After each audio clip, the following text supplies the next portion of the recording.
Hello guys and welcome back to the channel. Today we are going to discuss how PSG thrashed Inter Milan in a Champions League final. Luis Enrique's second treble with a different team, and also we are going to discuss how PSG was able to do it and how they were able to get through the best defense of Europe, which was of Inter Milan, supposedly, right? Also, we are going to talk about how and why Barca conceded 7 goals against Inter Milan versus PSG, who considered 0 goals, right? And also we are going to touch base on who was the best player on the pitch and who was a real hero of the PSG game. So let's get on with it. PSG completed domestic treble by beating Inter Milan 5-0, and this was the biggest difference in a Champions League final in the history of Champions League, which is amazing, right? Also, they did it without Mbappé, they did it without Messi, they did it without Neymar Jr. So how was PSG able to do this when there were so many stars in the PSG team? They were not able to do this. And credit should be given to the midfield of PSG, especially Vitinha. He had a great game. He was, I think, man of the match in 3 or 4 games that PSG played in the Champions League. So Vitinha was like literally running the midfield there for PSG, and the combination play between Vitinha, Dembele, and Kvaratskhelia and Doue, like Inter Milan was like shell shocked, like what to do. They didn't know whom to like mark. Dembele was dropping deep. He's collecting the ball again. He's playing as a striker, so they didn't know what to do. Literally, like players like Dumfries and Barella, who were like so good against Barcelona, they were nowhere to be seen. So what happened here? Like Luis Enrique, so that's what a good coach can give you, right? It was a very entertaining match. It was kind of like a League One match and not more of like a Champions League final, but amazing football was played by PSG it's like no doubt about it, right? It would have been a entertaining final if Barcelona would have been in the final, but sadly Barcelona were out by Inter Milan, and Inter Milan scored 7 goals against Barcelona. 7 goals. I don't know how we were able to concede those many goals when PSG did not concede any single goal. So it's like literally ridiculous to me, right? Like Flick and the board should think about it, that how we were able to concede 7 goals against Inter Milan and PSG conceded none. I think it's obviously because of the high line and they were easily able to penetrate, but we'll see next year what happens. On the other hand, if we just speak about Mbappé, right? He left PSG and now Real Madrid went through a trophyless season. On the other hand, PSG is winning a treble. So what's going on in his mind? He might say that he's happy, but we all know what's happening, right? And then, who was the real hero of the match? Was it Desire Doue? What a performance by that 19-year-old. I think he's the next best thing that's coming up in the world of football. After Lamine Yamal, at least like looking at this season, I think Desire Doue was like one of the best players across Europe. He was amazing in all Champions League matches. Yesterday in the match, he scored like 2 goals, gave 1 assist.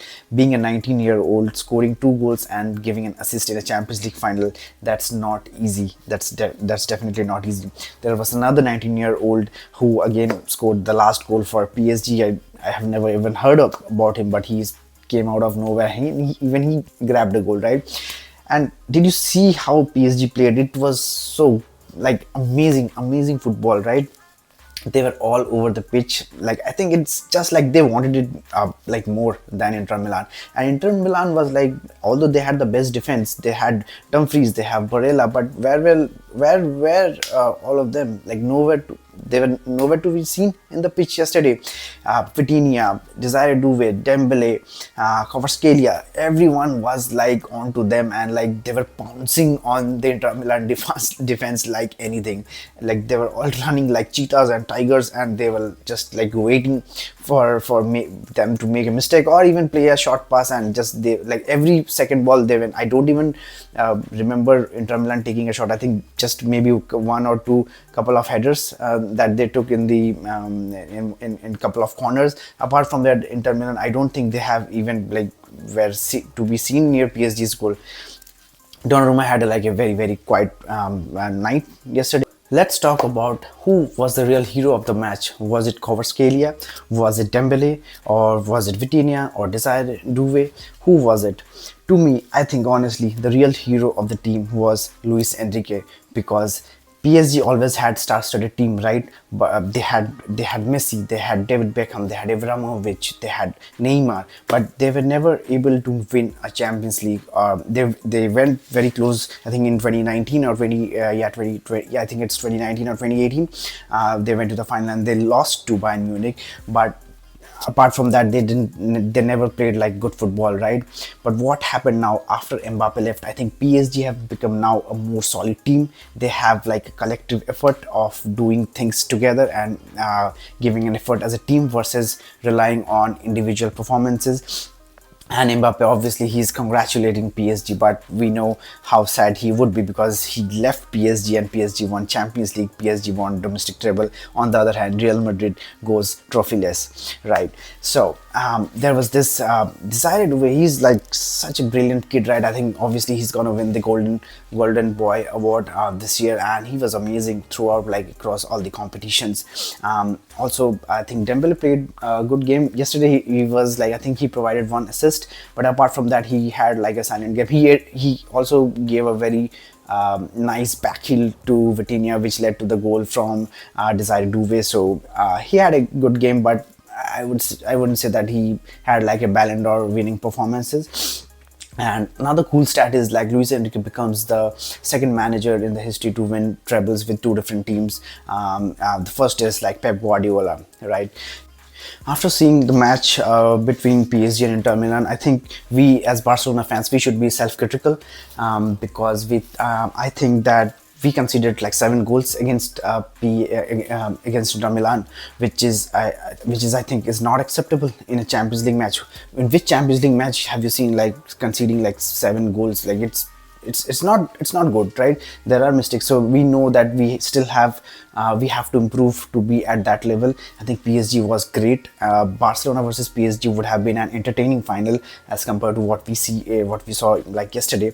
But anyways, we'll see next year what happens. But Flick and the board should definitely reflect on these points, that how was Barca able to concede like 7 goals against Inter Milan, whereas PSG was able to concede 0 goals. I think like we have to be a little bit pragmatic about our approach on the high line that Flick likes to play.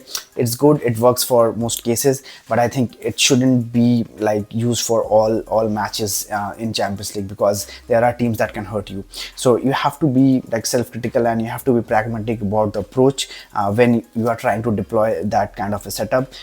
I don't think it should be deployed for all types of teams, right? And when there are teams like Inter Milan who will be great in defense and then who will be sitting back and they are good in combination plays, then they can really hurt you, right? And that's what happened with Barcelona over 2 legs. I still wish that Lamine would have kept the ball for 2 minutes and we would have won against Inter Milan. But anyways, we'll see next year what happens. And definitely I think Barca should improve.